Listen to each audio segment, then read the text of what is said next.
ingeniería en proyectos viales y de transporte. Por supuesto, se trata de un tema extremadamente amplio. Mi presentación tendrá primero algunos aspectos netamente técnicos, contextualizadores, con el objeto de entender el problema y cuáles son esas variables relevantes que deben ser tenidas en cuenta.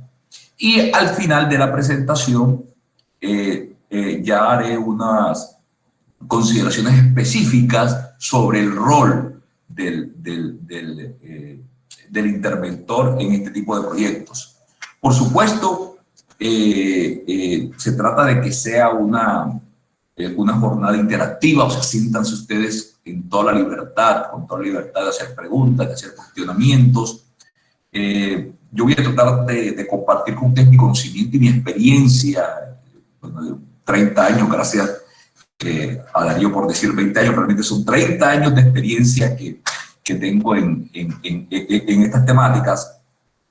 Pero siempre estoy aprendiendo, siempre hay cosas nuevas que se aprenden en los diferentes proyectos en los que he intervenido en diferentes roles.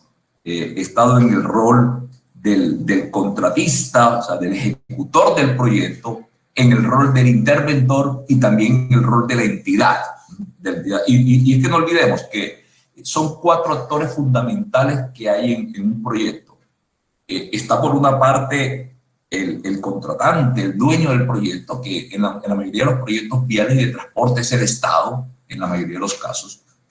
Tenemos al constructor, algunos decimos contratista, pero bueno, el interventor también es un contratista, el constructor.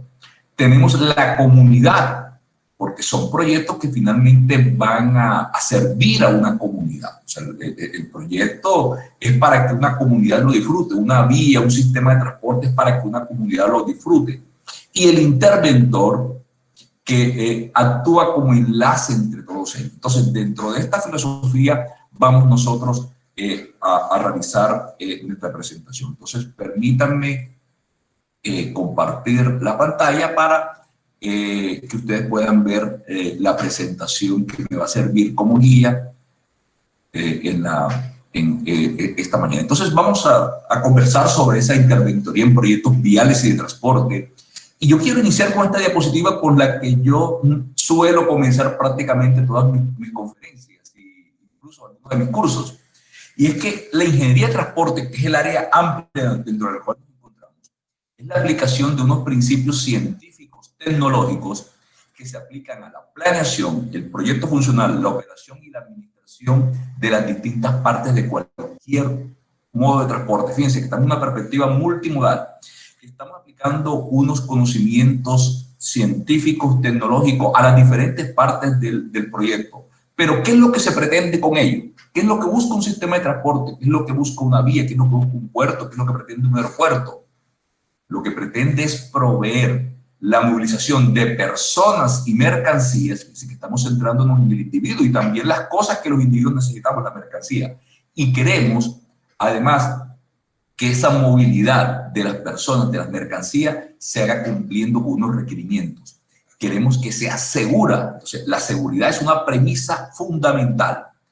Rápida, en el menor tiempo posible, con los menores costos posibles, en términos del tiempo que gastamos. Confortable, que se haga con apropiados niveles de servicio. Que sea además conveniente, flexible, que se ajuste a las necesidades de los usuarios. Que sea económica, al precio más bajo y además que sea compatible con el medio ambiente. Entonces, fíjense, tenemos que garantizar todas estas condiciones, pero si nosotros somos un poco más, digamos, detallistas y acuiciosos en nuestro análisis, nos encantaremos que lograr esto es un enorme desafío, porque varios de esas premisas o varias de esas condiciones que buscamos suelen ser contrapuestas entre sí. Por ejemplo, veamos las dos primeras, seguro y rápida. Queremos ir rápido, pero también queremos llegar seguro. Y el problema es que mayor velocidad, por ejemplo, puede atentar contra la seguridad. Entonces, la pregunta es, bueno, ¿y cuál es ese equilibrio que debemos buscar? ¿De qué manera ponderamos la seguridad pero también el desear llegar más rápido. Lo mismo que las dos últimas, pensemos, económica y compatible con el medio ambiente. Sin lugar a dudas, si nosotros, por ejemplo, imaginemos una vía que ha sido objeto de discusión por todo lo que significó la vía Barranquilla-Ciénaga, por el desastre ambiental y sobre la cual se ha estado ambientando la segunda calzada, allí quizás desde la perspectiva netamente ambiental, la solución ideal es una vía en viaducto que permita el flujo de agua, o sea, que no interrumpa la recirculación de agua que hay en esa zona, que no se convierta en un dique como lo es actualmente por una vía que es un terraplén, pero eso tiene un costo mayor, ¿ah? Un costo mayor. Entonces, nuevamente, aquí tenemos que sopesar los aspectos económicos, financieros, los aspectos ambientales para poder plantear un proyecto que realmente cumpla con su finalidad. Bueno, un sistema de transporte se soporta sobre tres elementos fundamentales. El primero de ellos es la infraestructura, las conexiones o arcos, entendiendo en términos de que es una red de transporte que tiene unos arcos, unas conexiones, unas terminales. Vías de eso hacen parte de la línea ferroviaria, las carreteras, los aeropuertos, los puertos, etcétera. Pero también tenemos los equipos, que son las unidades transportadoras. Una carretera no tiene sentido si por allí no circulan vehículos. Un aeropuerto no tiene sentido si no es usado por aviones. Entonces, los equipos, las unidades transportadoras son también un elemento fundamental del sistema de transporte. Y la infraestructura tiene que estar en correspondencia con la tipología de equipos que por ahí van a circular. Y tenemos un tercer elemento que es la gestión, el sistema de operación de ese modo de transporte. Por ejemplo, hay que definir cuáles son los sentidos viales, hay que definir cuáles son las restricciones de velocidad, hay que definir qué tipo de vehículo puede o no circular por allí. Entonces, toda esa gestión, operación del sistema también hace parte de lo que significan esos elementos constitutivos, que conforman un trípode. Si alguna de estas patas del trípode falla, el sistema colapsa. Entonces, nosotros como interventores, como analistas del sistema de transporte, tenemos que tener muy presente cada uno de esos elementos constitutivos. Realmente hay muchos sistemas de medios de transporte. Bueno, primero hay un medio que se relaciona justamente con la infraestructura, el río, el mar, las vías rurales y urbanas, las vías férreas, etcétera. Eso da origen a una serie de modos de transporte, fluvial, marítimo, carretero, etcétera. Pero a su vez también podemos tener submodos de transporte. Por ejemplo, en el caso carretero, el transporte público tipo bus es diferente del transporte público tipo metro, es diferente del taxi, es diferente de los servicios colectivos, de los autos, etc. Es decir, tenemos diferentes modalidades de transporte compartiendo la misma infraestructura. Y un modo de transporte se caracteriza por tres atributos esenciales, que es la accesibilidad, es decir, la posibilidad de llegar de los orígenes a los destinos. El modo de transporte, los modos de transporte tienen que garantizar que los usuarios pueden llegar de un origen a un destino, o sea, que haya conectividad en la red, que no hayan regiones aisladas a las cuales no sea posible llegar ni a las cuales sea posible salir. Y cuando el sistema no tiene esa accesibilidad plena, es un sistema cojo, que no funciona bien. Movilidad significa que tenga la capacidad de transportar los usuarios que van a través de ella. Significa que el sistema tiene que proveer esa capacidad necesaria para satisfacer la demanda que por allí circula. Y desde luego queremos que todo esto se logre con unos criterios de eficiencia. Significa esto que la relación entre costos y productividad, es decir, los costos de la unidad movilizada, deben lograrse al menor costo posible. Bueno, y aquí tenemos que también los sistemas de transporte han venido evolucionando. Y hoy día también se apoyan mucho en nuevas tecnologías. Y justamente recientemente nosotros tuvimos desde la Sociedad Colombiana de Ingenieros y también desde la Red Académica de Movilidad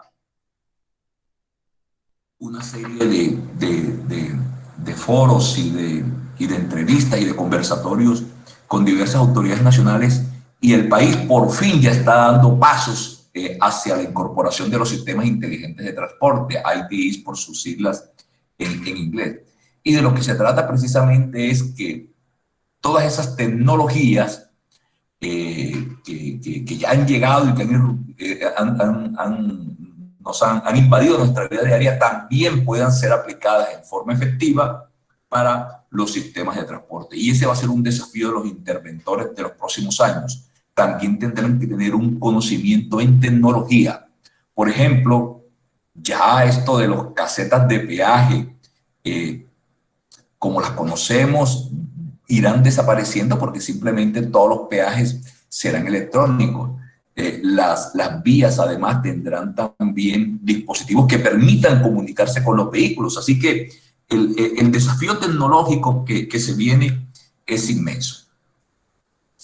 Refiriéndonos a los proyectos viales, realmente, como ustedes pueden ver, un típico estudio de un proyecto vial comprende una serie de capítulos o de componentes que yo les ilustro ahí y que simplemente lo que muestran es que el ingeniero que trabaja en el área vial, el interventor en el área vial y de transporte, tiene que ser un ingeniero integral con un conocimiento de todas las áreas y disciplinas involucradas, que son todas de la ingeniería. Por ejemplo, típicamente en un proyecto vial hay estudios de transporte y de tránsito para estimar la demanda, para estimar las condiciones operacionales. Hay estudios de trazado y diseño geométrico, de geología, de suelo para el diseño de las estructuras, para la estabilidad de los taludes. Estudios geotécnicos también para el diseño de pavimentos. Estudios de hidrología, de hidráulica, de socavación, también para el diseño de estructuras, para el diseño de túneles en caso de que los hubiese. Urbanismo y paisajismo. Bueno, y aquí tienen un gran rol los arquitectos. ¿Eh? Los arquitectos también son importantes porque la vía debe ser armónica, debe integrarse con el entorno. O sea, no tiene por qué ser fea, puede integrarse armónicamente y también tiene que integrarse con el paisaje en términos globales. La gestión predial, ingenieros catastrales que también tienen un rol importante. Los estudios de impacto ambiental, fundamentales también, porque pueden determinar la factibilidad o no de un proyecto. Y otros aspectos ya relacionados con temas económicos, por ejemplo, los presupuestos, análisis de cantidades de obra, precio unitario, presupuesto, y la evaluación socioeconómica del proyecto, en el sentido de que hay que verificar que los beneficios que ese proyecto reporta justifican plenamente la inversión que en él se hace. En los casos de los proyectos de concesión, además de la evaluación socioeconómica, también hay que hacer evaluación financiera. Quiere decir que los recaudos, los ingresos que genera el proyecto permiten soportar los costos de capital, el CAPEX, y también los costos operacionales, el OPEX. Entonces, lo que refleja esto definitivamente es que estamos hablando de proyectos que son multidisciplinarios, que son transdisciplinarios y que exige que quien participa en estos proyectos, aunque sea experto en una de las áreas específicas, por ejemplo, mi área de expertise es la primera y la segunda. O sea, yo soy experto en esto y también la última, la 1, la 2 y la 14ª. Y digamos que yo eso es lo que me dedico. Yo hago estudios de transporte, trazado, diseño geométrico y también evaluación socioeconómica. Pero como parte, a pesar de que esa es mi área de experiencia, tengo que tener también unos conocimientos básicos que me permitan interactuar con los otros profesionales que están involucrados. Entonces, la invitación para quienes trabajan de ello es no perder de vista esa integralidad en los conocimientos que lo debe caracterizar. Vamos a hablar de algunos temas, primero netamente técnicos, ilustrativos. Voy a hacer solamente un repaso más bien global para luego tener tiempo de centrarme en aspectos puntuales sobre la labor del interventor. Pero una variable esencial es el diseño geométrico, ¿no? Y el diseño geométrico lo define el Instituto de Ingenieros de Transporte. Es el proceso de correlación entre los elementos físicos de la vía, de la operación de los vehículos mediante el uso de la matemática, física y geometría. Quiere decir que el diseño utiliza unas herramientas de la matemática, de la física, por ejemplo, el comportamiento de los vehículos en una pendiente, en una curva, de la geometría, las curvas horizontales, verticales, etcétera, para correlacionar la vía con los usuarios, ¿eh? Con los usuarios. Entonces, eso es el diseño geométrico. Y la red vial, por su parte, es una infraestructura de transporte, es un elemento de la infraestructura que debe permitir la circulación de los vehículos en condiciones de continuidad en el espacio, en el tiempo y además con niveles de servicio apropiados. Entonces, ya les decía que la red vial, al igual que cualquier sistema de transporte, debe cumplir con esas funciones esenciales de movilidad, que es permitir la circulación en forma económica, segura, etcétera, pero también accesibilidad, y es permitir que usted pueda llegar a cualquier parte. Entonces, siempre que estemos analizando un proyecto, tenemos que tener en cuenta esas premisas que pueden ser, en cierta forma, contradictorias. O sea, por ejemplo, hay vías que se especializan en movilidad y hay vías que se especializan en la accesibilidad. Las vías de alto flujo son vías en las cuales la accesibilidad debe ser limitada. Por ejemplo, imagínense ustedes una vía arterial. Esa vía arterial, supongan una vía de doble calzada, 2 carriles por sentido, con un separador, esa vía, la accesibilidad debería estar restringida. Esto quiere decir que si el objeto es movilizar altos volúmenes, esa vía, por ejemplo, no debería tener aberturas en el separador en cada esquina. El separador debe ser continuo y solamente en ciertos lugares permitir el cruce de un lugar para otro. Con eso ganamos en movilidad, pero ya sabemos que se pierde en accesibilidad. Lo que pasa es que el propósito de una vía arterial es justamente ese, garantizar movilidad. En cambio, si estamos hablando de una vía local, una calle de barrio, por ejemplo, allí sí podemos tener intersecciones y accesos, entradas y salidas frecuentes. Lo que quiero decir con esto es que las vías se especializan. No todas las vías cumplen la misma función. Y hay algunas en la cual prima la movilidad, que son las vías de más alto flujo, y otras vías en la cual prima la accesibilidad. Por otra parte, el diseño vial debe cumplir con una serie de objetivos. Debe ser funcional en el sentido de que la vía tiene que corresponder a la función que desempeña dentro de la red. Eso va a depender, claro está, del tipo de vía, permitiendo una adecuada movilidad con un adecuado también servicio. Otra premisa importante es la seguridad vial. La seguridad vial. Cuando nosotros, desde los inicios del proyecto, es decir, desde que estamos en las fases de diseño, y no olviden que hay interventorías de diseños o de estudios y diseños, y hay también interventorías de obra. O sea, el interventor puede estar, usted puede ser interventor o del diseño, o puede ser de los estudios, o puede ser interventor de la obra de la ejecución. Entonces, tienen que tener claridad sobre esos roles. Entonces, en el caso de las vías, es una muy buena práctica hacer auditorías de seguridad vial. Es un tema per se que merecería incluso un curso adicional. Esta auditoría de seguridad vial consiste simplemente en hacer un examen de la vía para identificar cuáles son puntos eventualmente críticos referente a la seguridad vial. Y es que infortunadamente muchas veces los accidentes son consecuencias de vías mal trazadas, con errores o que no cumplen con los estándares para garantizar seguridad. Ahora, la seguridad vial, ¿qué implica? Simplicidad y uniformidad en los diseños. La vía tiene que ser simple. El conductor, los usuarios no tienen por qué resolver crucigramas para saber de qué manera comportarse en ello. Tiene que estar ausente de sorpresas y peligros. En otras palabras, debe ser predecible y no deben ocurrir sobresaltos que puedan llevar o inducir al conductor o a los usuarios a maniobras inapropiadas que se traduzcan en muerte. Y es que en el país estamos teniendo durante los últimos años cerca de 7.000 muertos en eventos de tránsito, en siniestros de tránsito, y en gran medida, repito, eso se debe a vías con problemas desde el diseño y la construcción. También el diseño debe ser cómodo, con apropiadas transiciones, repito, evitar cambios abruptos, integrarse con el entorno, ser estética y, claro está, también económica. Las variables que condicionan el diseño. ¿Aló? ¿Las variables? ¿Sí? ¿Alguien iba a intervenir? Ingeniero. Sí. Sí, Buenos días. Le habla el ingeniero Jairo Chimá. Sí, sí. Ingeniero, sobre la seguridad vial, usted sabe que hay muchas vías que tienen árboles sembrados al lado y lado.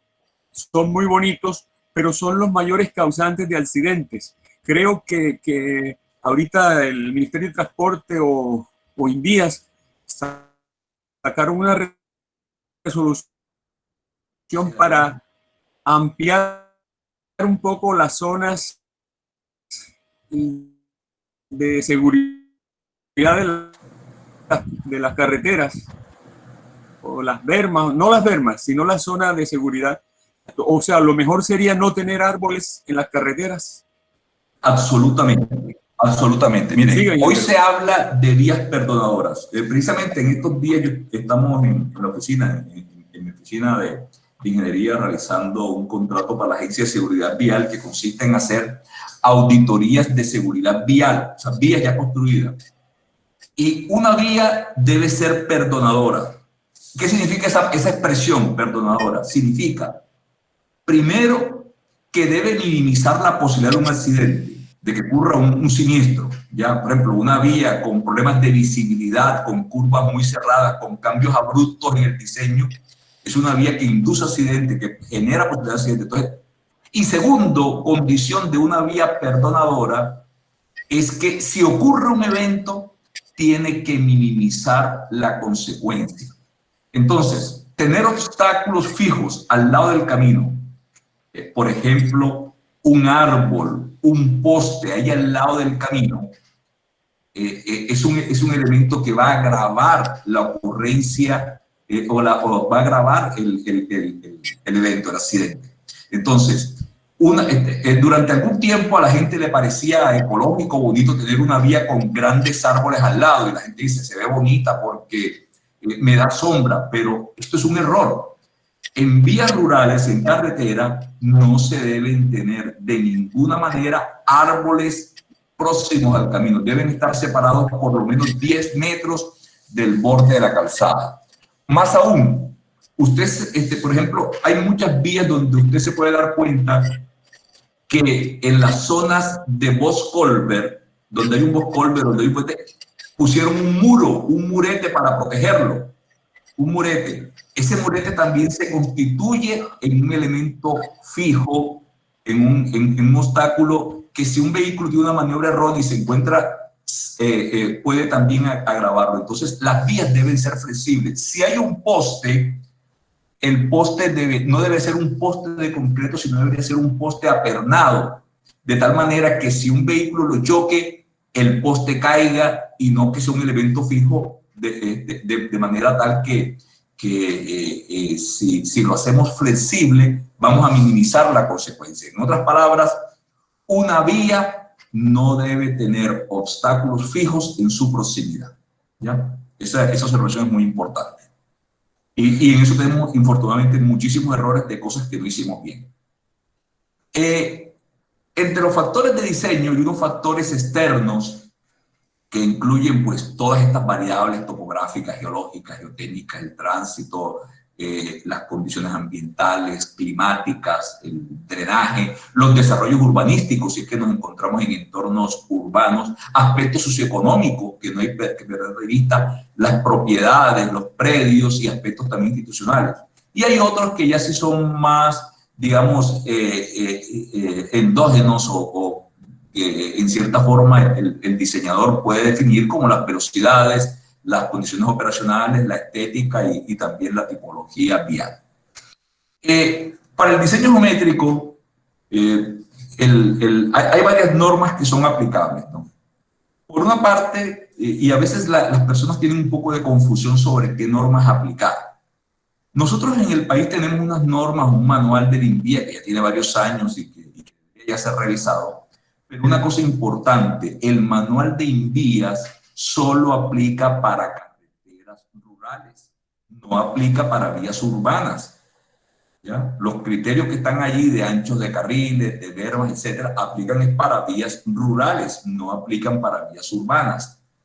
Otro manual también de referencia, al fin y al cabo el del INVIA en gran medida es inspirado en él, es el manual de la AASHTO, que es el famoso libro verde, que ese sí es un poco más completo, ese tiene criterios tanto para vías urbanas como para vías rurales, calles y carreteras. Y sí, pero sin embargo, en el contexto netamente urbano, lo que prima son los planes de ordenamiento territorial, donde define las categorías de las vías. Es decir, las normatividades, las normas locales, los manuales locales, son los que definen la geometría, los perfiles viales de las calles que se construyen en su jurisdicción. Por ejemplo, si nosotros queremos hacer un rediseño en la calle 72, ahí no sirve, no tenemos por qué remitirnos al manual del INVIA, sino que hay que mirar lo que dice el POT de Barranquilla y algunos decretos también que reglamentan la categorización vial. Entonces, eso es muy importante tenerlo. El diseño geométrico implica conjugar tres elementos.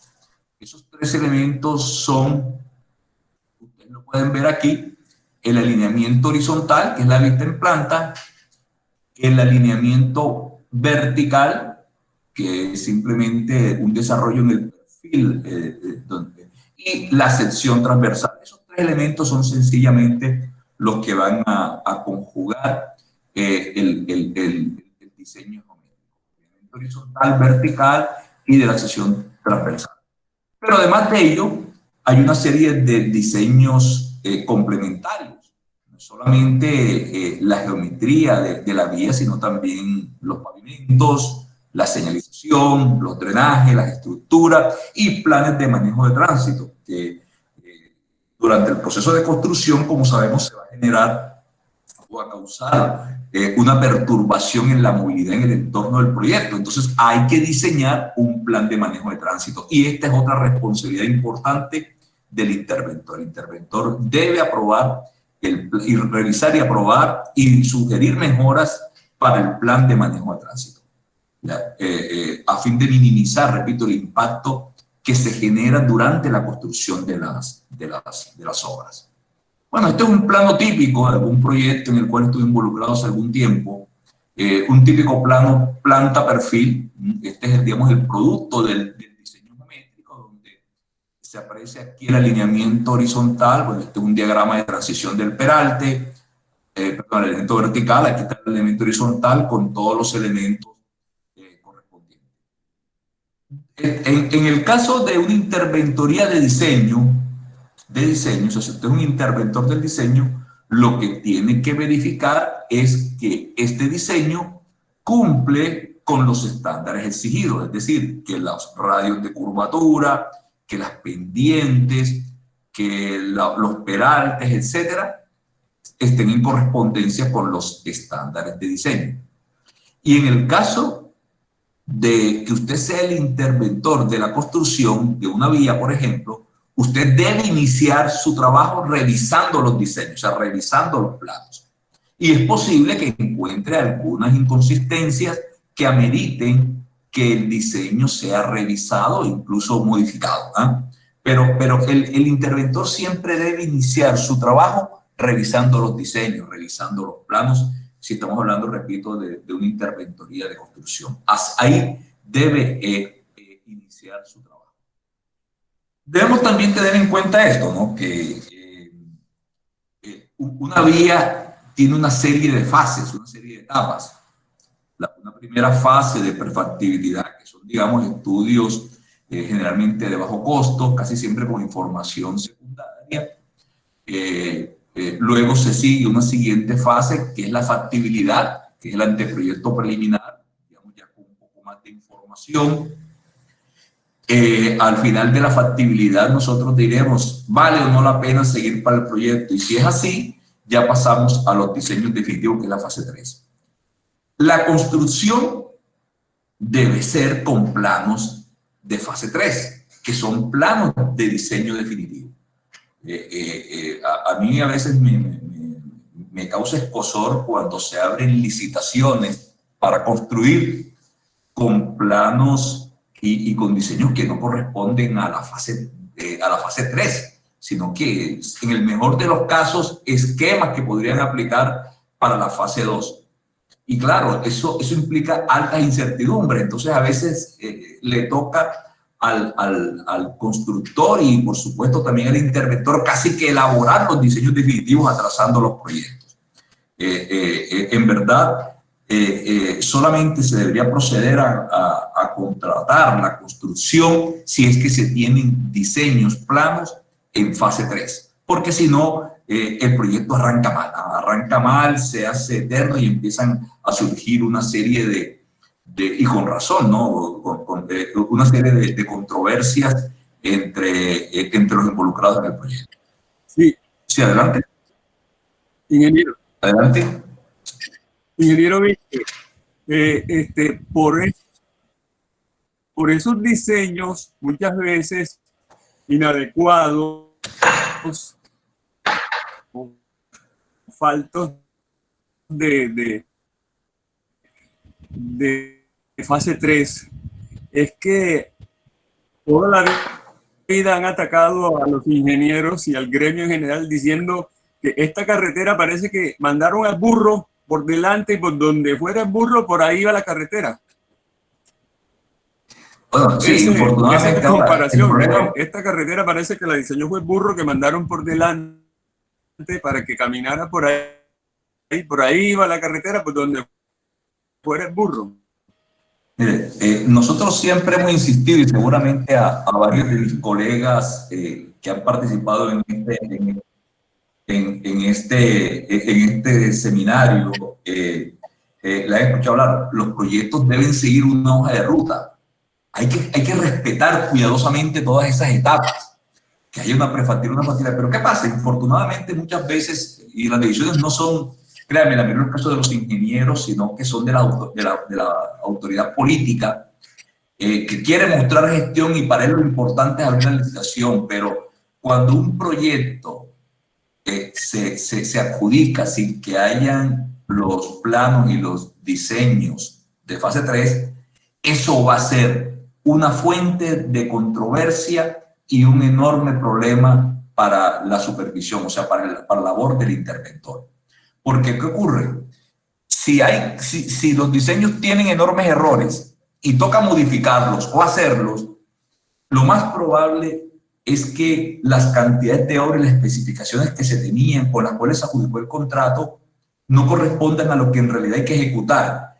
Y muchas veces el presupuesto va a quedar corto y eso va a ser una fuente de controversias, ¿ya? Pero eso simplemente obedece a una mala planificación contractual. Y muchas veces por querer hacer las cosas rápido, por querer mostrar resultados en el corto tiempo, lo que se generan son problemas y dificultades que a la larga terminan retardando más el proyecto que si las cosas se hubieran hecho. Entonces, como ingenieros tenemos que entender eso, que los proyectos hay que madurarlos, los proyectos hay que hacerlos bien, porque si no, repito, va a ser una fuente enorme de controversias. Bueno, yo les había dicho que no todas las vías son iguales, y en efecto es así, no todas las vías son iguales. Nosotros, por ejemplo, las vías se pueden clasificar según criterios institucionales. Criterios institucionales se refiere a cargo de quién están. Hay vías a cargo de la nación, hay vías a cargo de los departamentos, otras están a cargo de los municipios y unas pocas son vías privadas, ¿no? Pero la entidad contratante pues será aquella que tenga el proyecto bajo su jurisdicción. Pero también tenemos vías urbanas y vías rurales, ¿no? Y los criterios de diseño son distintos. Por ejemplo, aquí tenemos la red vial del Atlántico, donde tenemos una serie de vías nacionales, departamentales, otras vías locales, vías de primer, segundo, tercer orden. Las carreteras rurales, según su geometría, pueden ser autopistas, vías multicarril, vías de 2 carriles. Bueno, autopistas son vías con control total de acceso. En Colombia no tenemos unas autopistas, lo cual tampoco me preocupa mucho porque son extremadamente costosas. Sí tenemos vías multicarril, que es lo que se ha avanzado en los últimos años, aunque yo creo que es algo que no se ha hecho tan bien, que no se ha hecho adecuadamente, porque lo que hemos hecho simplemente es construir una nueva calzada al lado de una vía existente. Entonces, en cierta medida lo que estamos es repitiendo de pronto errores que cometimos en el pasado. Hubiese sido más interesante si ese programa de vías multicarril del país se hubiese hecho como por ejemplo lo hicieron en México, construyendo vías con nuevos trazados, y de esa manera usted dispone de diversas alternativas. Una vía de 2 carriles digamos para que permite también conectividad, y una nueva vía con mejores especificaciones multicarril. Entonces eso permitiría tener una red mucho más densa y mucho más rica, pero nosotros lo que hicimos fue simplemente construir una calzada al lado de una vía que fue hecha hace 60, 70 años con unos criterios de diseño pues que ya quizás hoy son obsoletos. Y finalmente pues tenemos las vías de 2 carriles, que son vías simplemente donde tenemos un carril por sentido. Según la funcionalidad, hay vías de primer orden, que son las más importantes, de segundo orden, que son las que normalmente conectan municipios dentro de un departamento, son en su mayoría vías departamentales, y las de tercer orden, que son en esencia los caminos vecinales. Por otra parte, las vías rurales, dependiendo del tipo de terreno, pueden estar en terreno plano, ondulado, montañoso o escarpado. Y por supuesto, los criterios de diseño van a variar según esta tipología de vía. Entonces, es necesario, antes que nada, identificar el entorno en que se encuentran las vías rurales. ¿No? Las vías rurales. Esta tabla es extractada del manual del INVIAS. Ustedes van a tener esta presentación, ya no se preocupen que esta presentación ustedes la van a tener, pero lo que muestra simplemente es, dependiendo del tipo de vía, del tipo de terreno, cuáles son esas velocidades de diseño de los diferentes tramos. Es claro que en las vías más importantes las velocidades de diseño son mayores que en las vías de tercer orden. Lo relevante también es que la geometría vial debe ser coherente para permitir estas velocidades que aquí se están indicando. Bueno, en este caso son vías del departamento, simplemente una presentación. Estoy viendo es una foto fija suya, ingeniero. No se ve la presentación. Una imagen. Los demás están viendo. Sí, se ve la presentación. Aquí yo la estoy viendo bien perfectamente. ¿Qué están viendo? Jairo, dale clic a la foto. Lo que pasa es que cancelaste la foto. Yo estoy viendo la presentación muy bien, profesor. Sí. Jairo, dale clic a la foto del ingeniero. Será interno el señor allá. Sí, ahí se ve la imagen, ¿no? Sí se ve, ingeniero, sí se ve. Ok, bueno, debe ser que de pronto... Se ve muy bien. Ok. Bueno, aquí me están reclamando que no se debe participar. No, por supuesto, no, ni más faltaba. El ingeniero Víctor dijo que habla. Por favor. Aquí interrúmpame cuando ustedes lo estimen. No se preocupen. Interrúmpame cuando lo estimen. O sea, si alguien quiere hacer una intervención, perfecto. Esto es, la idea es que sea interactivo. Bueno. Ustedes observan ahí pues diferentes tipologías viales, ¿no? Vías de 2 carriles, sistemas de autopistas, vías multicarril, vías terciarias, y claro, cada una de ellas pues va a tener unas especificaciones correspondientes. Las vías urbanas son distintas, y esto es importante que lo tengamos en cuenta, ¿no? Las vías urbanas son distintas. Todo esto que hemos visto aplica para vías rurales, para carreteras, no para calles.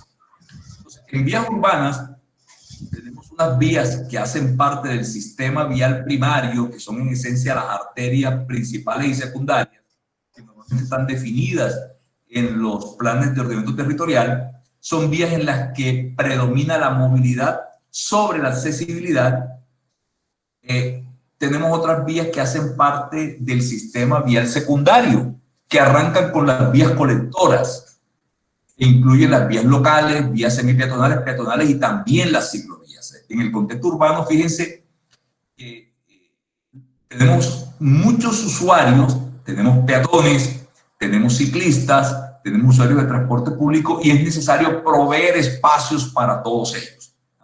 El contexto urbano es muy distinto al contexto rural. Pretender construir vías urbanas con criterios rurales es un gran error, porque tenemos allí muchísimos actores a los cuales también hay que considerar. Y además, tenemos un sistema de áreas de transferencia en el contexto urbano que son los que facilitan el transporte, por ejemplo, las zonas de estacionamiento, los paraderos de buses, los terminales de carga, los terminales de pasajeros, ¿ya? Y la clasificación de cada vía está definida normalmente en manuales de diseño urbano o en planes de ordenamiento territorial. Bueno, aquí tenemos un ejemplo de una red vial. Noten ustedes una cosa, que por ejemplo aquí las arterias son vías que tienen baja conectividad. Idealmente una arteria solamente debería tener conectividad con otra arteria y con una vía colectora. Las vías locales solamente deberían conectar con otras vías locales y con vías colectoras. Y las colectoras sí son vías, digamos, que entrelazan todas ellas, ¿sabes? Que entrelazan todas ellas. Nosotros, nuestra red vial no es así. Nuestra red vial es una red que es una cuadrícula donde prácticamente tenemos intersecciones cada 100, cada 120 metros en todo tipo de vías, y eso por supuesto garantiza una muy buena accesibilidad en el sentido de que usted casi que puede meterse en cualquier vía, pero genera problemas de movilidad, particularmente bloqueos en intersecciones. Imagínense ustedes una vía como la calle 79, donde usted tiene intersecciones cada 80 metros, cada 100 metros. Entonces, las colas de una intersección bloquean la intersección aguas arriba. Entonces, pero ya es un problema de nuestro diseño vial que fue planteado así, y corregirlo implica pues cerrar muchas vías, muchos accesos, lo cual por supuesto también tiene, está sujeto también de discusión. Bueno, esta es la red vial de la ciudad. En entornos urbanos también se está planteando de la necesidad de proveer espacios para el transporte público. Es muy común en la ciudad del mundo que hayan arterias, sistemas troncales con carriles exclusivos para sistemas de transporte público. Esto es un sistema de vías colectoras, vías locales, marginales paisajísticos, vías peatonales y ciclovías. O sea, la moderna movilidad no piensa solamente en los autos, sino que es mucho más integral.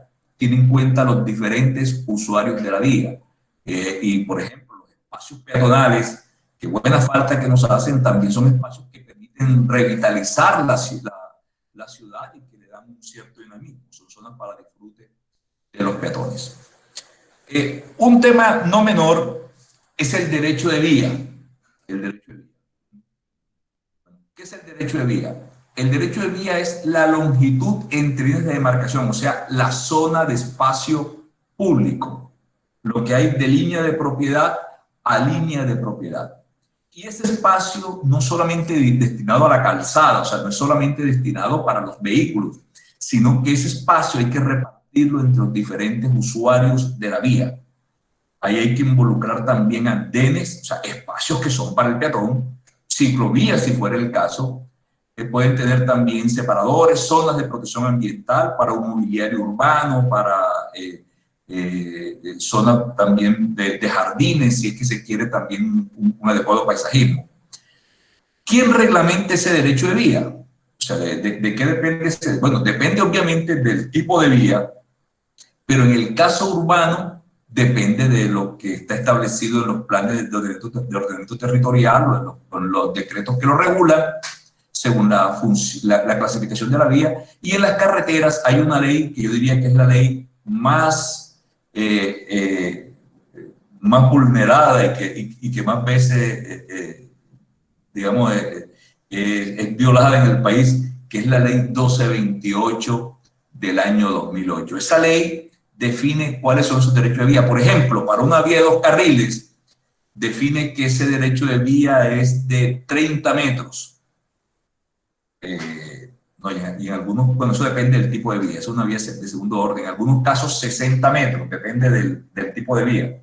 Pero si ustedes se dan cuenta, en muchas de las vías rurales, las cercas están muchísimo más pegadas y es porque no ha habido control. Pero hay una ley que define cuáles son esas franjas de uso público, esas franjas de uso público, que infortunadamente, repito, en muchos casos son violadas. Esta es una sesión transversal típica de una vía. Yo quiero hacer, y ya que hace un rato alguien conversó el tema de los árboles y de estos obstáculos que están al lado del camino, quiero hacer mención de estos taludes, de estos taludes. Sucede que normalmente la definición de esos taludes ha sido parte del diseño y del estudio geotécnico, es decir, el geotecnista que según el tipo de material sugiere un talud que cumpla con las condiciones de equilibrio, de reposo, etc. Bueno, hoy eso ha cambiado. Hoy se plantea, por temas de seguridad vial, que los taludes tienen que ser lo más suaves posible, lo más tendidos posible. ¿Con qué objeto? Con el objeto de que si un vehículo se sale del camino, por ejemplo, por una maniobra, por un microsueño, por lo que fuere, no encuentre un talud muy vertical en el cual el carro hay un volcamiento y, por supuesto, un accidente grave, sino que se tenga un talud suave donde pueda maniobrar el vehículo. Eso, desde luego, es mucho más costoso, pero los nuevos planteamientos de seguridad vial definen que los taludes tienen que ser lo más suave posible. Es decir, si tengo un material de corte, en vez de botarlo, utilizarlo para hacer taludes más tendidos, más suaves. Si inevitablemente debo tener un talud muy inclinado, lo que se debe hacer es sencillamente pues, colocar un elemento de contención, o sea, una barrera aquí, una defensa metálica, un elemento de contención, de tal manera que pueda contener un vehículo que eventualmente pueda salirse. Bueno, aquí tenemos nosotros entonces esta sesión transversal típica. Aquí, como ustedes lo pueden adivinar, es un contexto urbano, pero uno de los aspectos esenciales es, bueno, cómo distribuir ese espacio. Vamos a hablar de movilidad sostenible, o sea, hacia dónde apunta hoy la nueva visión de la movilidad, sobre todo en el contexto urbano. Estamos hablando del contexto urbano. Esto es lo que se llama la pirámide invertida de la movilidad. ¿Y qué dice? Que en el contexto urbano, a quien se debe priorizar es al peatón. Es decir, el espacio del peatón es inviolable. Vamos a ver qué tanto es así. Es inviolable y debe respetarse, antes que nada. O sea, tenemos que pensar primero en el espacio del peatón porque es el más expuesto. Es el más expuesto, es el más vulnerable. Después, la bicicleta. Fíjense cómo van cambiando los paradigmas. Luego, sigue en prioridad el sistema de transporte público. ¿Por qué? Porque el transporte público, como veremos, es mucho más eficiente, mueve más gente. Por ejemplo, en una ciudad como la Barranquilla, como Bogotá, como cualquier ciudad colombiana, son mucho más las personas que usan transporte público que las que usan otros modos de transporte. Luego viene el transporte de carga. Y fíjense, a veces las motos. Adelante. Las motocicletas. La motocicleta va de último. Las motocicletas. Acá en Sincelejo abundan las mototaxis. Sí, en Sincelejo y en muchas ciudades es un fenómeno que se ha tomado, ¿no? Que básicamente es un transporte ilegal, informal, no regulado y que además genera una altísima accidentalidad. Pero bueno, ese es un tema también para discusión. Y finalmente, pues tenemos, después del transporte de carga, las motos y los otros. Pero veamos una cosa, ese es el orden correcto y digamos que hacia allá apunta la nueva movilidad. hacia allá apunta la nueva movilidad. Pero, por ejemplo, miremos estas imágenes. Esas imágenes... Ingeniero Víctor, buenos días. Buenos días. Sí, gracias. Tulio Núñez se habla. Mire, ahora que usted ese tema, ahora que está tocando este tema de la prioridad de las vías, hay una práctica que usted ahora quiere ver cómo se está haciendo para minimizar eso, porque resulta que en las vías municipales, cuando se están construyendo, lo último que construyen es el andén. Usted está hablando algo y lo puso en la pirámide invertida, que la prioridad tiene que ser los peatones. Entonces significa que ese paradigma hay que revertirlo. Absolutamente, hay que cambiar eso. No, es que hay que pensar en el orden correcto. Es que la ciudad no es para el vehículo, la ciudad es para la gente. Y todos vamos a ser peatón. Usted se baja del carro y se vuelve peatón. ¿Ya?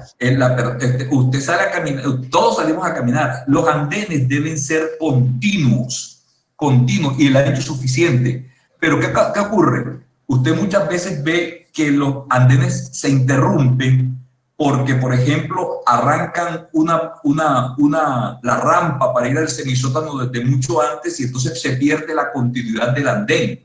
De tal forma que si pensamos, por ejemplo, en una persona con discapacidad, imagínese usted una persona en silla de ruedas, no tiene forma de moverse por el andén porque el andén no tiene esa continuidad necesaria.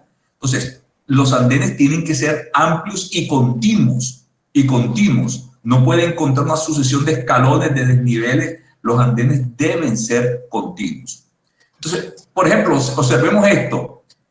Esa imagen la vemos tanto que parece que fuera normal. Esos vehículos están infringiendo la norma. Esos vehículos deben ser sancionados. La ley de tránsito es muy clara que un vehículo no puede estacionarse en el andén. Si usted va caminando por esa vía, ¿qué le toca hacer? Si va caminando por allí, ¿qué le toca hacer? Le toca salir a la calzada y caminar por la calzada exponiendo su vida porque por ahí están circulando los automóviles. ¿Ya? Es decir, no se está respetando el espacio. Y eso en gran medida es porque los interventores permitieron ese diseño. Los interventores, ustedes se dan cuenta que se interrumpió el jardín de la zona de protección ambiental para pavimentar toda esta zona y casi decir, parquense vehículos así. Entonces, eso es importante tenerlo en cuenta. Y fíjense, esta fue una vía que fue hecha hace 3 años. ¿La identifican? ¿Saben qué vía es esa? A ver. ¿Los barranquilleros saben qué vía es esta? No. La 72. No había que fue. Mentira, esa es la Ingeniero, calle 79. Es la calle 76. Es la calle 76. Pero fíjense, ¿qué pasó ahí en la calle? Una vía que se hizo hace 2 o 3 años que se inauguró, que fue canalizada por el arroyo La 76. Usted se da cuenta que en este caso el espacio del andén, o sea, la decisión que se tomó fue poner ahí, pavimentar esa rampa, es decir, se interrumpieron para que los vehículos se estacionen y el peatón pues no tiene por dónde caminar, encuentra el vehículo ahí estacionado. Entonces, el espacio del peatón es inviolable, es lo primero que hay que hacer. El espacio del peatón y lo que reste para otros, pero el peatón tiene que ser el primero. Bueno, y en este caso, ciclovías que muy frecuentemente son y aquí se ve, ¿no? El orden parece invertido. Usted se puede dar cuenta que esas jóvenes, esas personas que están ahí caminando, no tuvieron más alternativa pues que caminar por la vía, porque el espacio de ellos, que es el del peatón, no lo encuentran. Ingeniero, con respecto a la fotografía anterior, ¿por qué la alcaldía permite que se haga o se señalice una ciclovía en un carril y no se diseña una ciclovía? Eso pone en riesgo al ciclista y obliga de alguna manera a que el otro carro invada el otro carril, ocasionando un posible accidente. ¿Por qué la alcaldía permite eso? Bueno, digamos que ellos, yo diría, lo hicieron de buena fe, vamos a darle, pero ¿qué problema hay? Que no es una infraestructura dedicada, o sea, lo que se hizo fue que se tomó una vía y se pintó una línea, pero no una infraestructura dedicada, o sea, una ciclovía debe hacerse con todas las especificaciones de diseño. En eso coincido con ustedes, es decir, es una parte de la vía. El problema está en cuando pensamos que el espacio público, que estoy hablando pues de todo ese derecho de vía, la prioridad son los automóviles, y pensamos solamente en los automóviles, no estamos pensando en todos los actores de la movilidad. Entonces, como interventores, y eso es algo que, y también como diseñadores y como ciudadanos, tenemos que entender que el espacio, que cada uno tiene su espacio, ¿eh? Y que esos espacios deben respetarlo.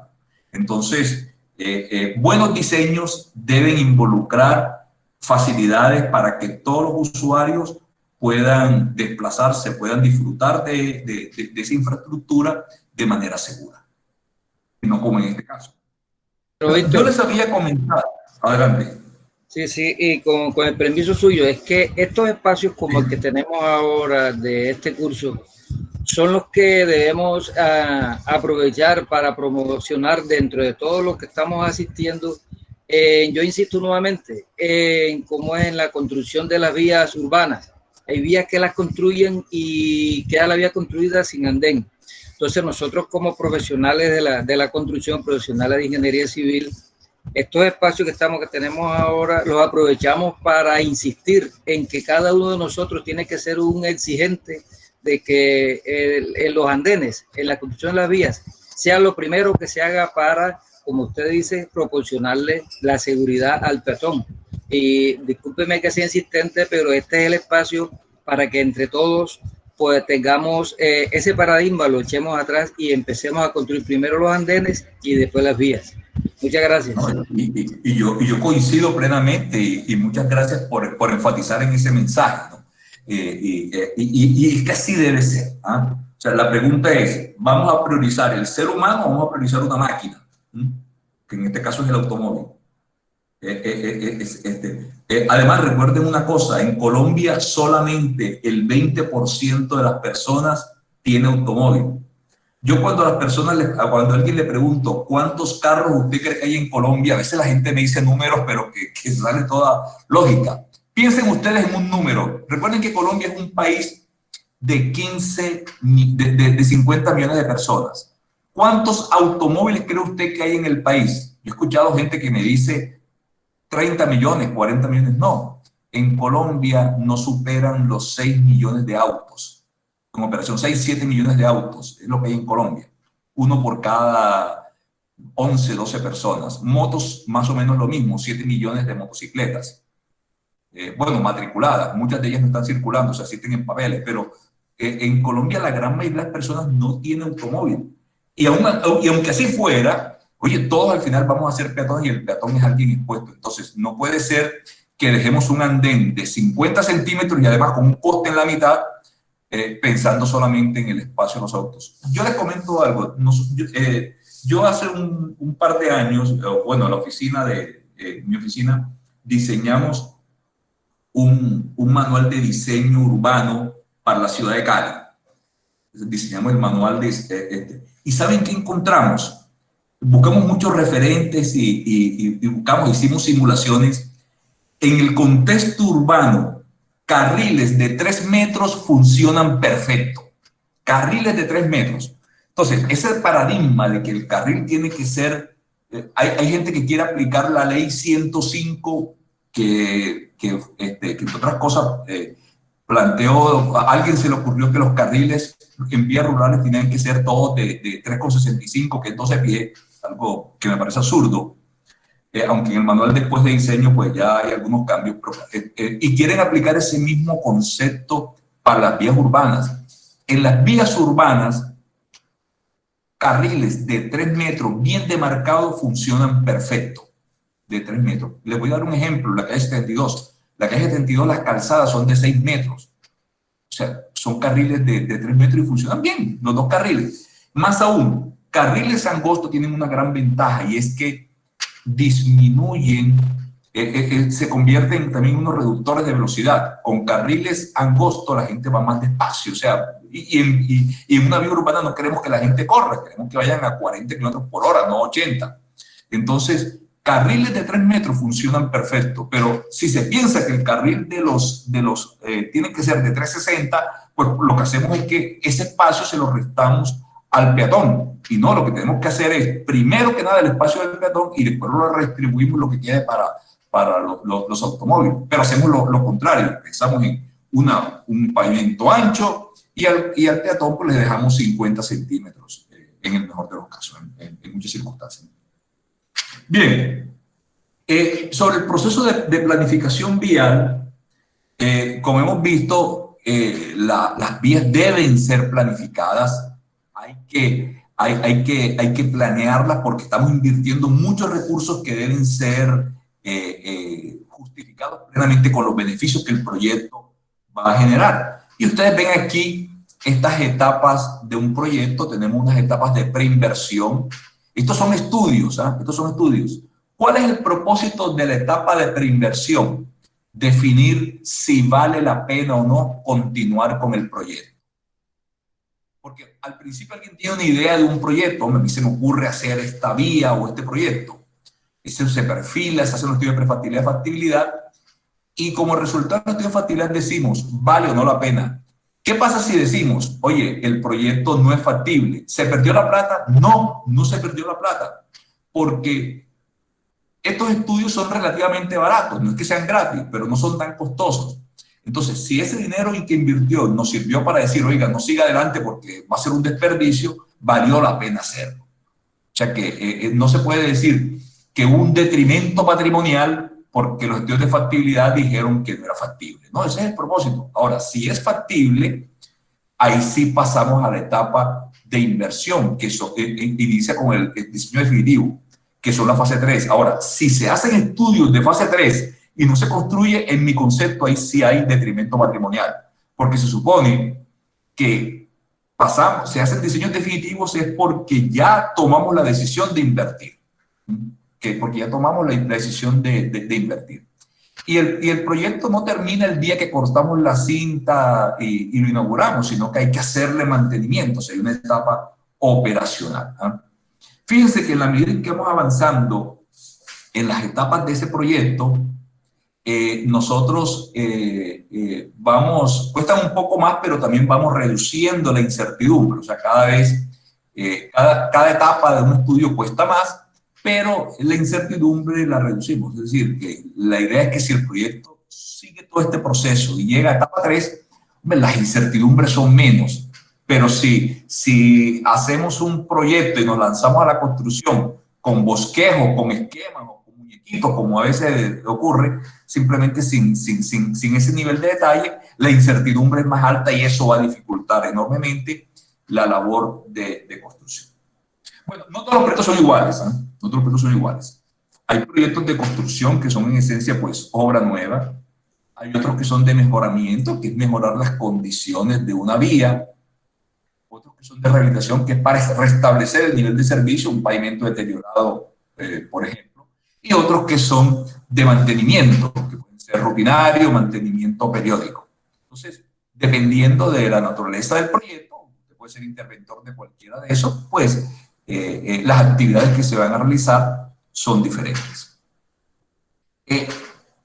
¿Quiénes son actores del proceso? Bueno, ya yo eso lo mencioné desde un inicio, desde cuando comencé mi conferencia, y aquí tenemos la entidad contratante, que normalmente es el Estado, el constructor, el interventor, usted, y la comunidad.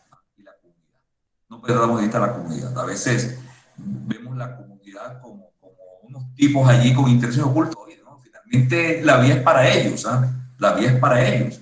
Y el interventor tiene que actuar como interlocutor entre todos estos actores del proceso.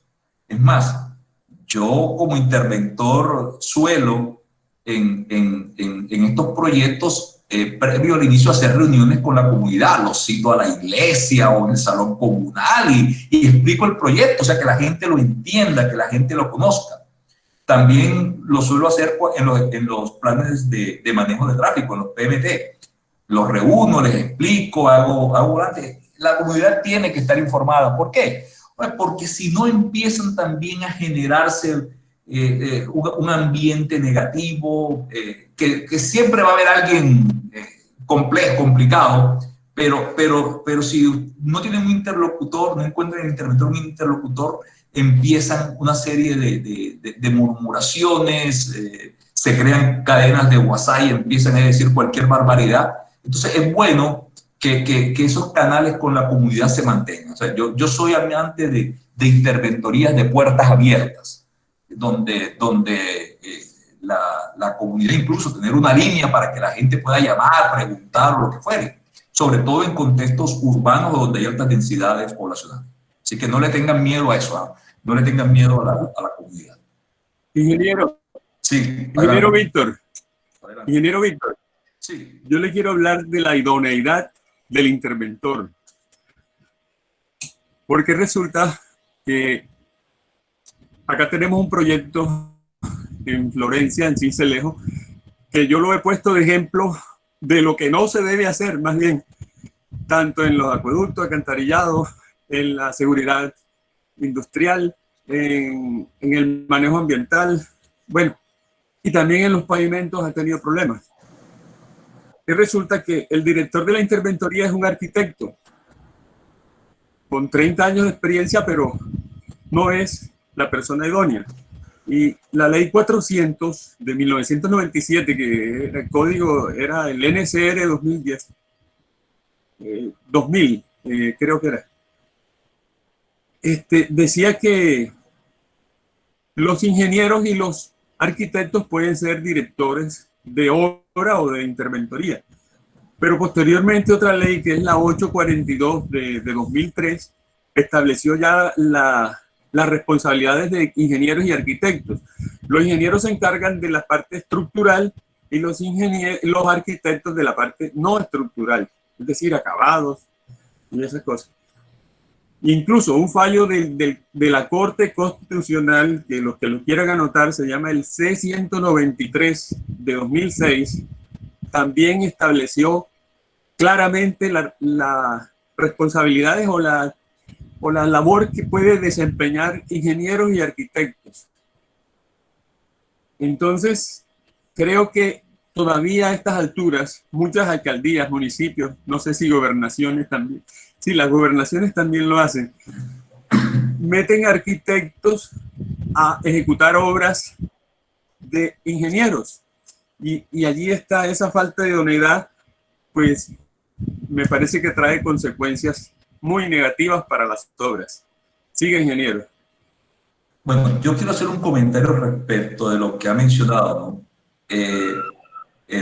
Por supuesto, el interventor tiene que caracterizarse por su idoneidad, pero también no es menos relevante reseñar que el interventor no es una persona, el interventor es un equipo.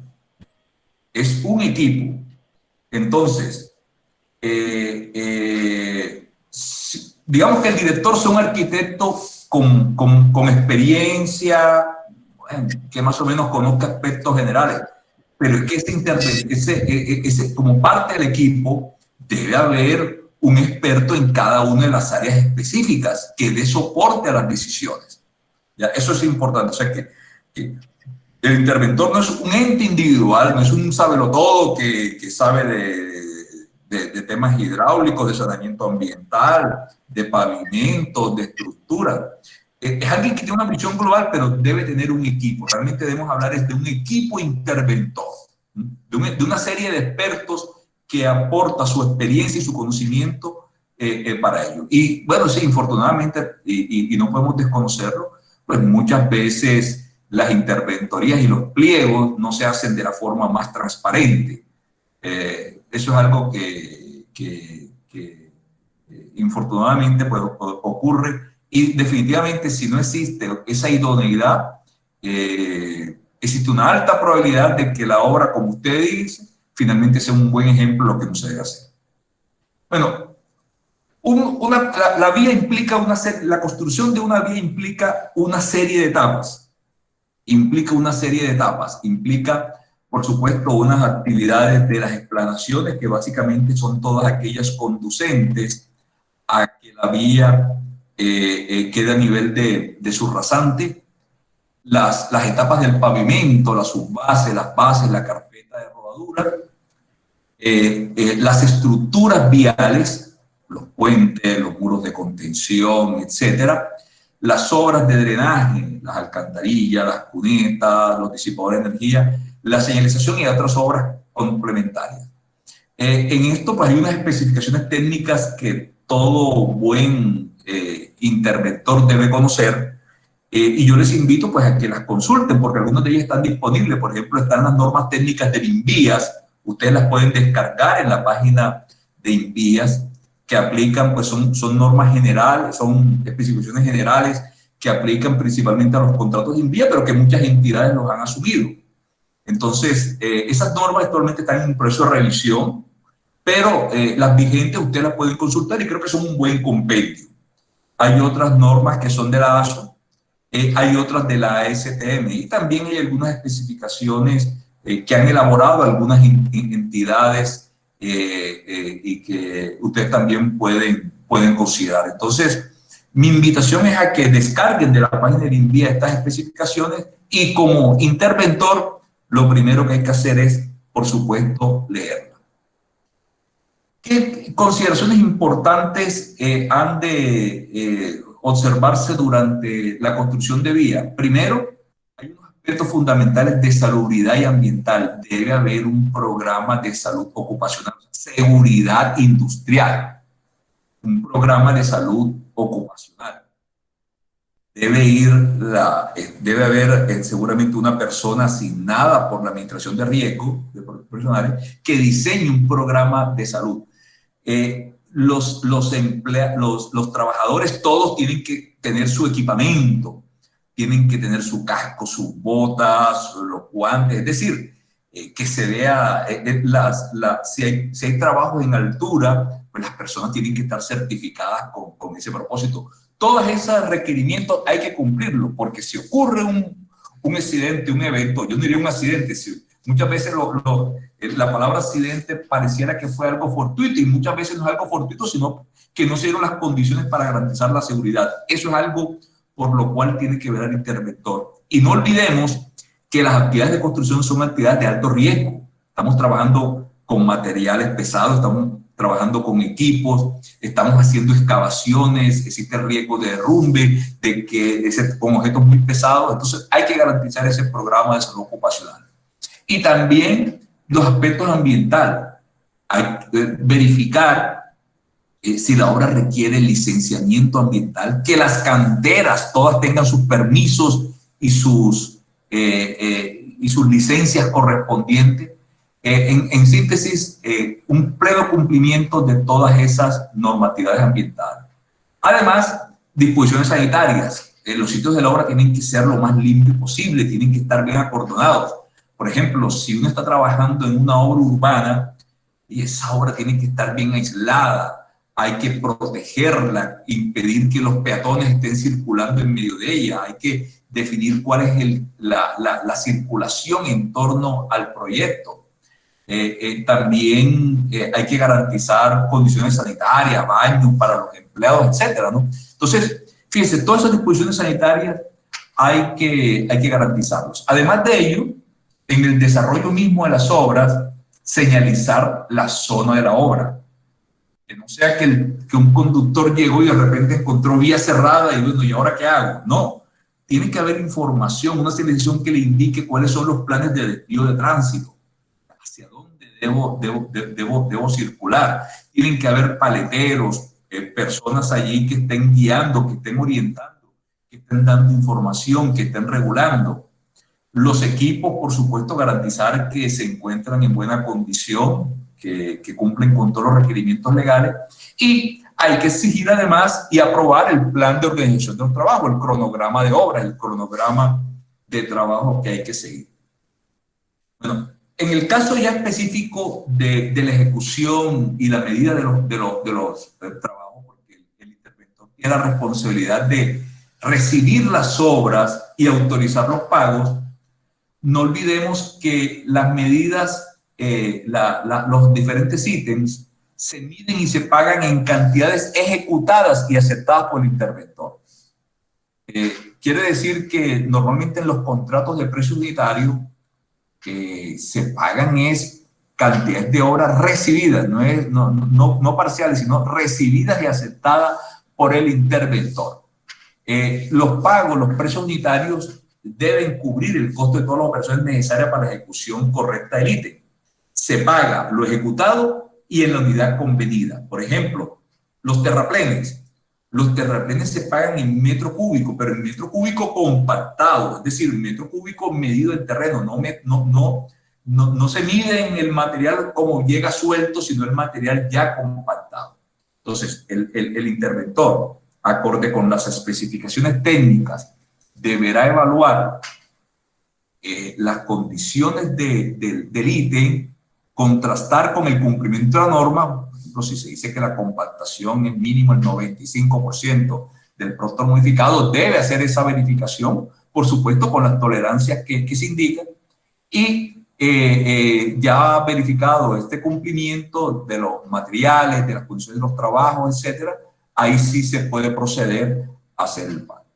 El manejo de los tiempos es muy importante, hay que tener un cronograma de hora. Ahora, los cronogramas son dinámicos, es posible que surjan imprevistos, que lo retrasen, o al contrario, puede ser que en ciertas cosas no se adelanten. Entonces hay que revisarlo continuamente a fin de que en lo posible pues la obra se realice dentro de los plazos. Y en eso los colombianos y en general no nos hemos caracterizado por hacer las obras en tiempo, en el tiempo esperado.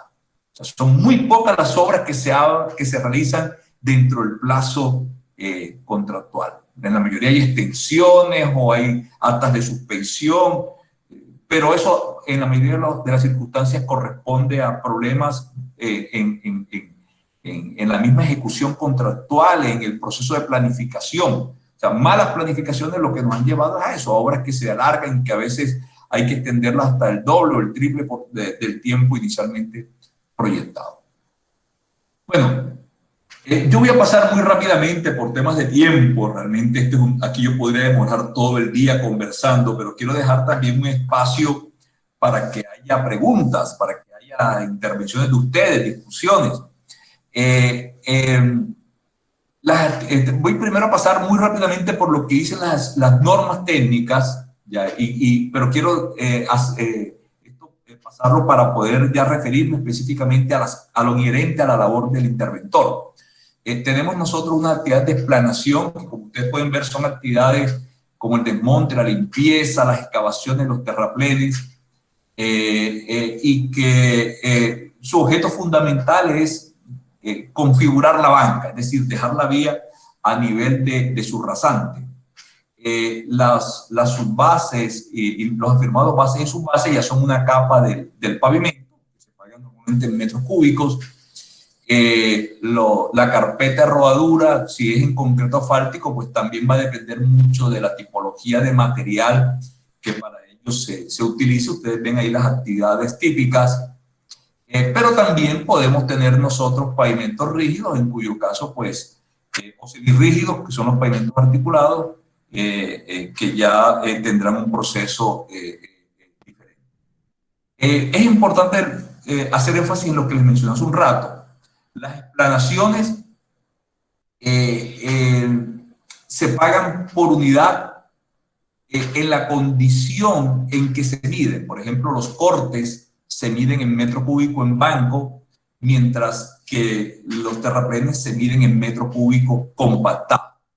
Entonces, aquí hay que tener en cuenta factores como la densidad de compactación, el contenido de humedad, el grado de compactación y ciertas pérdidas que pueden darse por efecto del viento, el agua y las mismas condiciones de transporte. Por ejemplo, hay que tener en cuenta cuando se están elaborando los presupuestos, estos factores de expansión y de reducción de volumen. Por ejemplo, si hay un factor de compensación del 25%, quiere decir que con un metro cúbico de material de corte que cortamos, tan solo podemos construir 0,75 metros cúbicos de terraplén. Entonces, estos factores de expansión del material deben ser considerados. Ustedes aquí encuentran algunas de esas formulaciones para tal propósito.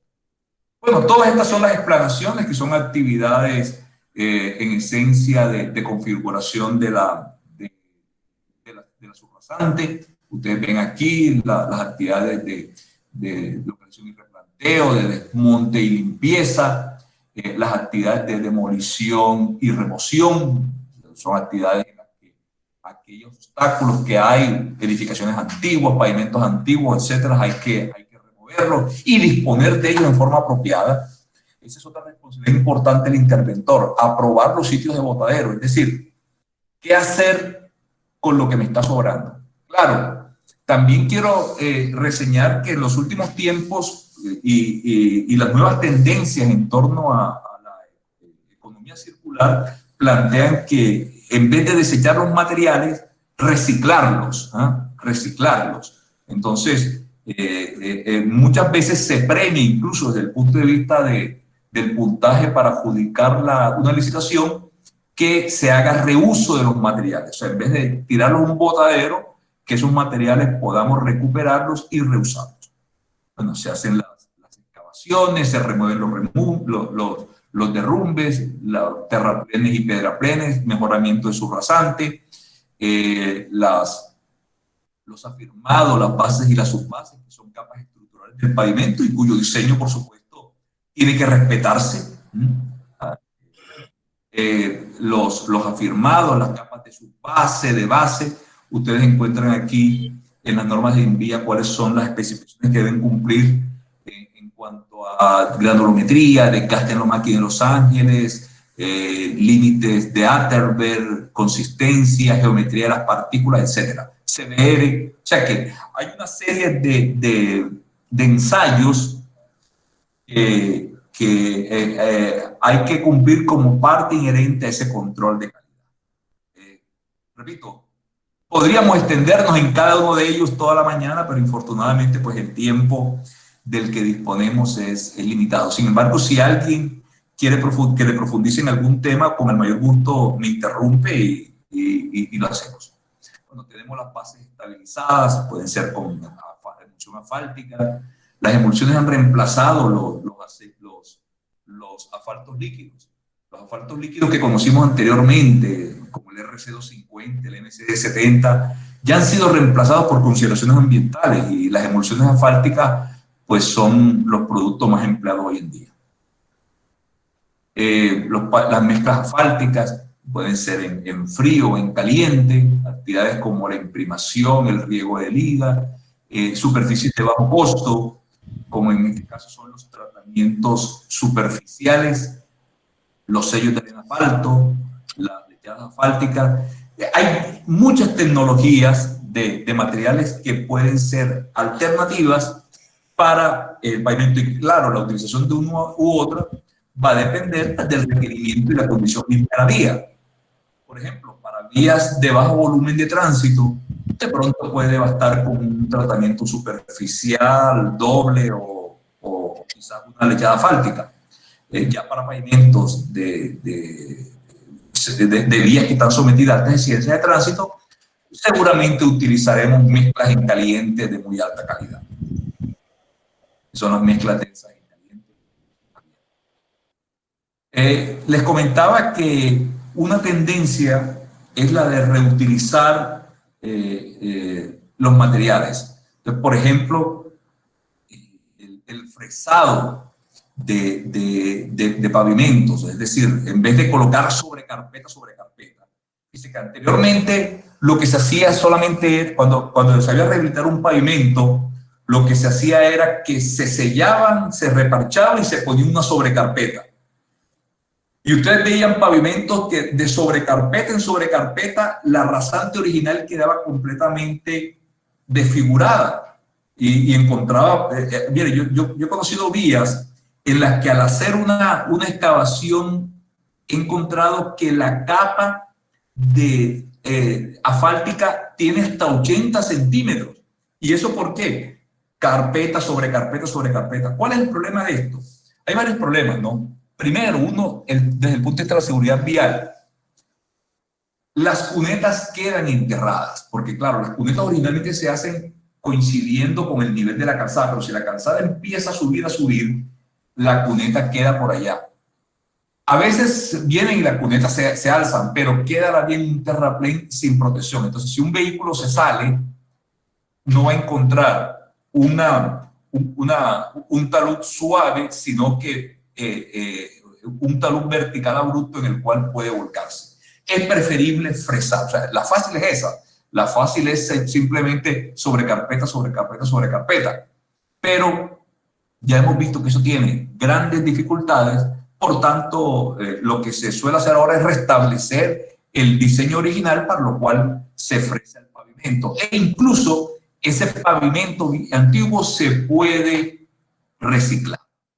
Se puede reciclar. Se puede hacer reuso de ese material. Que es lo que usted ve aquí, esto reciclado de los pavimentos. Bueno, ven aquí el caso de los pavimentos en concreto hidráulico, que son pavimentos rígidos, que para los cuales también pueden utilizarse máquinas. El tema de pavimentos podría ser también motivo para una conferencia adicional. Ustedes acá, los pavimentos, la microtextura que se le ha de dar, en este caso, pues las dovelas para garantizar la transferencia de carga, los pavimentos adoquinados o semirrígidos, que también son una alternativa, bien hechos, pueden incluso soportar tráfico pesado, como ustedes lo pueden ver allí. ¿Y qué decir de las estructuras? Los pilotajes, por ejemplo, para estructuras, los tablestacados, las obras de hormigón, las alcantarillas, los box-culvert, puentes, cunetas, gaviones. Fíjense que me gusta esta foto, me gusta esta foto que está acá. Bueno, esto es una estructura de disipación. Aquí ven ustedes este par de alcantarillas circulares de concreto. Aquí está el muro y se dan cuenta esta estructura para disipar energía y digamos, atender el problema de erosión, Pero fíjense aquí lo que ha pasado. Miren esta imagen. Esta imagen, ustedes observan la cuneta y miren lo que ha pasado aquí. Lo que ha ocurrido es que simplemente al colocar sobre carpeta, queda este desnivel entre la calzada y la cuneta. ¿Qué pasa si un vehículo, por alguna circunstancia, se sale y la llanta pisa? Si tuviese todo el nivel, pues no es tan grave, pero aquí necesariamente el vehículo se va a volcar. Estos son los problemas que hay cuando se opta simplemente por colocar sobre carpeta encima de sobre carpeta. Bueno, aquí vemos obras de empedrado también para protección con gaviones, para protección de erosión o de contención de talud, los empradizados. Bueno, aquí haciendo las mediciones de densidad, en este caso, pues, unos muros armados con textil, muros en tierra armada. La señalización, que también es fundamental. Se debe considerar la señalización horizontal, vertical, las tachas reflectivas, las defensas metálicas que deben estar en los taludes o en las zonas donde eventualmente un vehículo, si se sale del camino, pueda generar en un siniestro con altas consecuencias. Barandas que pueden ser de hormigón. Miren, cosas como estas hay que evitarlas. Fíjense, esto es a lo que yo me refería aquí. Si nos damos cuenta, en este caso hay un muro de concreto donde si un vehículo sale, y además una berma angostísima, prácticamente inexistente, de manera que un vehículo, si se enfrenta con este muro, las consecuencias pueden ser muy graves. Bueno, aquí se trató de resolver poniendo esta baranda, pero no es que ayude mucho. Es preferible, por ejemplo, haber hecho algo como esto, una baranda flexible, de manera que si el vehículo golpea, pues pueda ser reconducido. Pero es que aquí encuentra un obstáculo sólido, rígido, que puede conducir en caso de un choque, a que hayan altísimas consecuencias. Bueno, cuando se va a realizar un diseño hay que considerar varias alternativas. Entonces, como resultado de ello, de ese análisis, normalmente se realiza una evaluación costo-beneficio en la que se contrastan los costos del proyecto, costos de construcción y mantenimiento, con los beneficios que genera, en términos de ahorro de tiempo de viaje, costos de operación, beneficios ambientales que lo pueda haber, y todo esto se lleva a un flujo de caja que permitirá definir los beneficios, los costos y posteriormente la rentabilidad de la alternativa considerada. Bueno, y ahora vamos entonces ya a entrar un poco más en una discusión específica sobre las interventorías en proyectos viales y de transporte. ¿Cuál es el objetivo de la interventoría? Miren, el objeto de la interventoría es coadyuvar y controlar que el constructor de la obra, ya durante la ejecución del proyecto, se ciña a los plazos, términos y todas las condiciones contractuales. En otras palabras, lo que queremos es que la planificación contractual lleve a feliz término, que la inversión se realice en forma eficiente y oportuna, que se hagan bien los trabajos. Además, resolver los requerimientos del contratista por alguna circunstancia que pueda generarse. Y esto gracias a que el interventor provee su experticia técnica, su análisis de las condiciones técnicas, jurídicas, administrativas, ambientales, prediales, sociales, presupuestales, contables y financieras para el desarrollo del proyecto. Ese es el objeto, fíjense. El propósito del interventor es claramente apoyar la labor contractual de manera tal que se lleve a feliz término el proyecto. Es más que simplemente un fiscal. El interventor no es un fiscal. El interventor es un facilitador. De hecho, estos son objetivos específicos y yo aquí he puesto unos verbos rectores que permiten ampliar esta definición. Absolver significa resolver inquietudes y mantener canales de comunicación. Sobre eso hemos hecho una discusión amplia. Colaborar en el cumplimiento del objeto del contrato. También controlar, por supuesto, que significa inspeccionar, control, verificación y evaluación del proceso seguido. Eso tiene que hacerlo también. O sea, no es que no es inherente el control, pero no es la única función que desempeña. Exigir el cumplimiento del contrato. Hay unos términos de referencia, hay unas especificaciones técnicas que cuando se firmó el contrato, se firmó el compromiso de someterse a ella. Usted tiene como interventor que exigir que eso se cumpla. Pero también prevenir que se desvíe el objeto del contrato. Es decir, este es el propósito contractual, vamos a mantenerlo, no nos salgamos de allí. No se olvide, porque si además nos salimos del objeto contractual, eso tiene incluso repercusiones de carácter legal.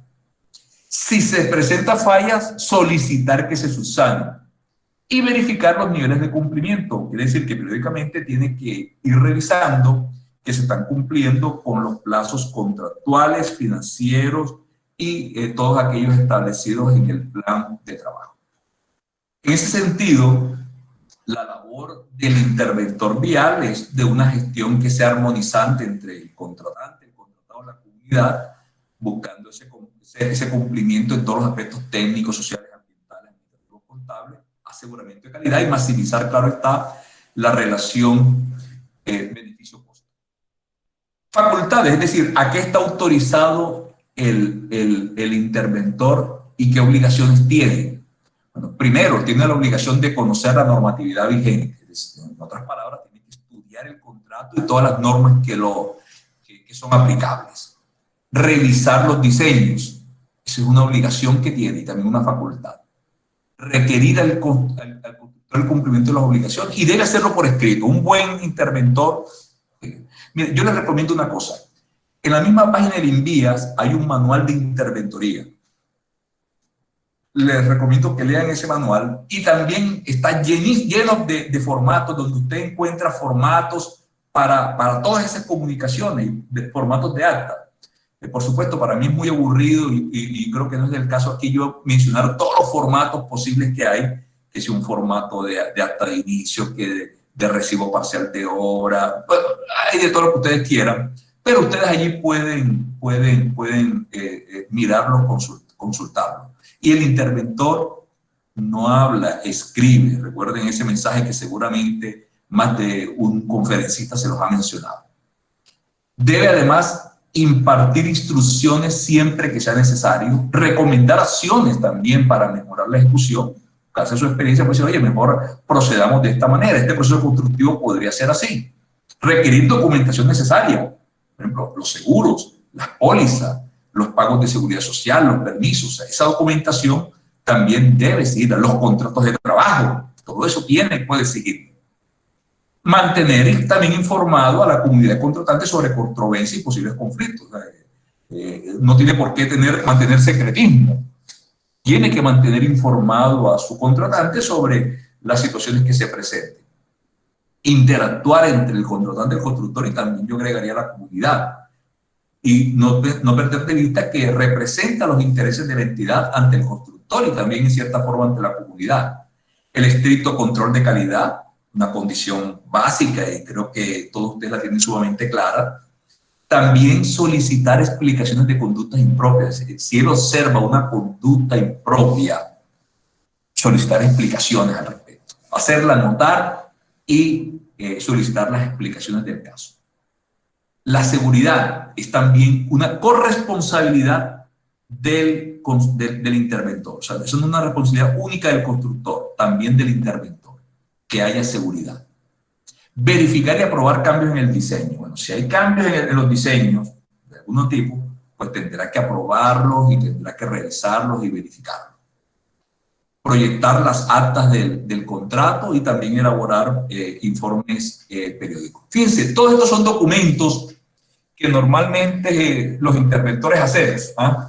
Obviamente, cuando inicia la obra, pues hay un acta de inicio, en la medida en que vamos avanzando hay actas de recibo parcial, hay también informes de seguimiento a las inversiones, o sea, las inversiones que se han hecho, los flujos de caja, actas de ajuste, es posible que hayan ajustes, que se modifiquen cantidades de obra.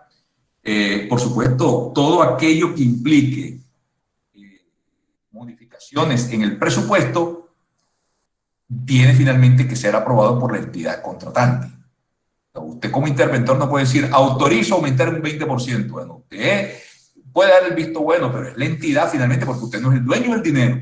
El dueño del dinero es la entidad, de manera que todo aquello que implique cambios en términos de dinero y en términos de tiempo, tiene necesariamente que ser aprobado por la entidad. Usted no es el dueño del contrato. Actas de suspensión y reinicio. O sea, si hay alguna circunstancia de fuerza mayor que obliga a suspender las obras, pues se puede firmar un acta de suspensión y de reinicio, lo cual también tiene que ser, por supuesto, aprobado por la entidad. Se pueden hacer solicitudes de adición, modificación y prórroga, actas de comité de obra, de reuniones, o sea, deben haber reuniones periódicas con el contratista, con la entidad, con de pronto comunidad o algunos otros interesados, y hay que elaborar actas de todas esas reuniones. También deben haber informes periódicos de interventoría, informes donde da una descripción clara de los avances de la obra, de los problemas que ha habido, de la ejecución misma de los trabajos. Al finalizar un acta de liquidación, también deben haber en el intermedio actas para la gestión ambiental y social y planillas también y fichas de gestión predial, sobre todo en aquellos proyectos que implican compra de predios o afectaciones prediales. La calidad en los proyectos viales va más allá simplemente de las muy conocidas normas ISO.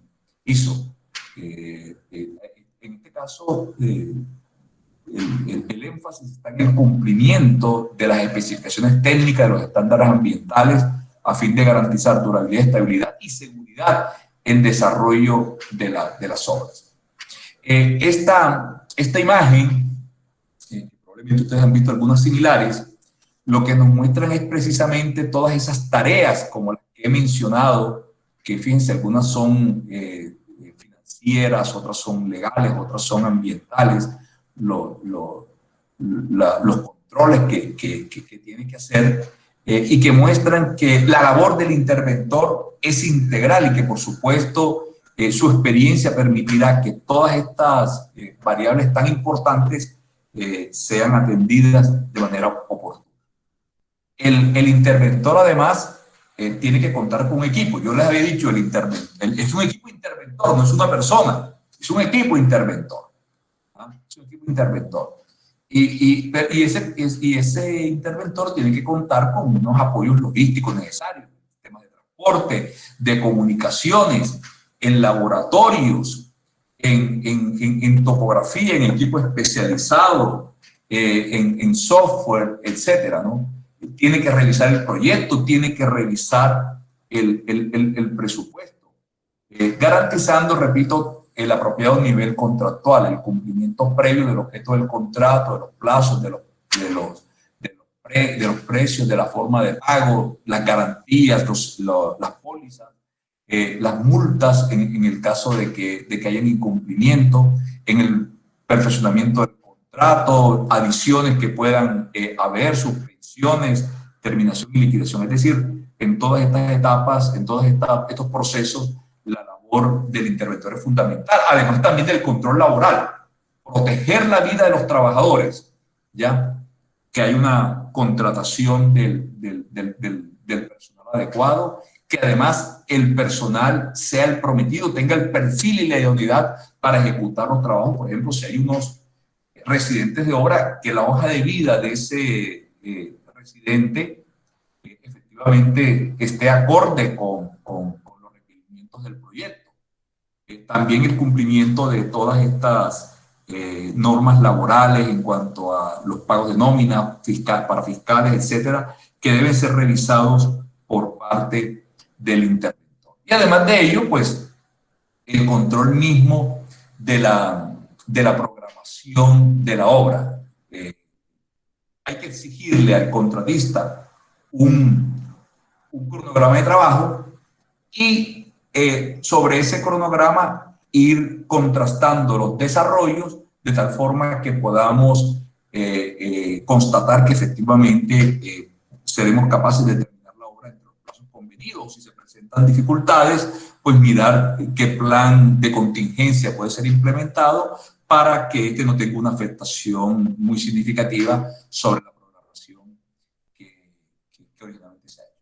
Al final, pues hay que entregar un informe, el informe de cierre, que contiene ya toda esa reseña de la obra, todo lo que se ha hecho, las actas, la descripción del proyecto y lo más importante, ¿no? También debe incluir las condiciones bajo las cuales se recibe y dar algunas recomendaciones posteriores. Esta es una sugerencia sobre cuál debe ser el contenido de ese informe de cierre. Por supuesto, esto es flexible, usted puede agregar algunas cosas, enfatizar más en una, pero todo interventor debería entregar al final una bitácora, una memoria de lo que ha sido la obra, de cómo ocurrió, porque eso también va a quedar para el futuro. En caso de que más adelante se presente alguna circunstancia, pues allí en las memorias del interventor está toda esa información que será un insumo fundamental para atender cualquier controversia posterior que pueda surgir. Bueno, yo tenía una parte de interventoría de transporte masivo, no tengo el tiempo ahora para hacerlo, y quisiera dejar un espacio y solamente concluir con estos dos ítems. Lo primero es que los proyectos viales y de transporte exigen que esa interventoría tenga una alta capacidad técnica, científica y administrativa. No se puede improvisar en esto. El equipo interventor tiene que ser un equipo consultor con mucha experiencia, con mucha idoneidad, con alta capacidad técnica y científica. O sea, tienen que entender de qué están haciendo. Pero por otra parte, la complejidad de las tareas involucradas, toda esa cantidad de circunstancias que hay que trabajar, todas las variables, implica un equipo multidisciplinario, no una persona, pero que además tenga una fuerte componente social. Esto debe hacerse también de cara a atender las necesidades de la comunidad. Y por eso el equipo interventor tiene que mantener lazos con todos los, digamos, todos los involucrados en el proyecto. El contratista, el contratante, pero también la comunidad. Bueno, muchas gracias. Esta es mi presentación. Quedan 10 minutos, por supuesto, para escuchar todas sus preguntas, intervenciones, consultas. Entonces, jóvenes, bueno, digo jóvenes todos porque yo tengo una definición de joven y es todo aquel que tiene mi edad o menos. Y supongo que la mayoría de ustedes tienen menos que mi edad, entonces la palabra joven aplica perfectamente. Entonces, el turno es de ustedes, sus preguntas, sus consultas son todas bienvenidas.